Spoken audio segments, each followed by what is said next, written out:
بالأصالة عن نفسي ونيابة عن هاير مصر، يسعدني ويشرفني أن أرحب بحضراتكم في هذا الجمع الكريم.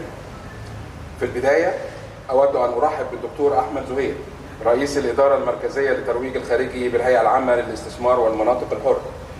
المهندسة أسماء محمد، معاون رئيس هيئة التنمية الصناعية للتحكم في الجودة، التكاليف ومدخلات الإنتاج لتوفير منتجات أكثر تنوعا بسعر تنافسي، وتقديم أيضا أعلى مستويات الخدمة للمستهلك المصري، تسهيل ربط المجمع الصناعي بسلاسل الإمداد العالمية لهاير.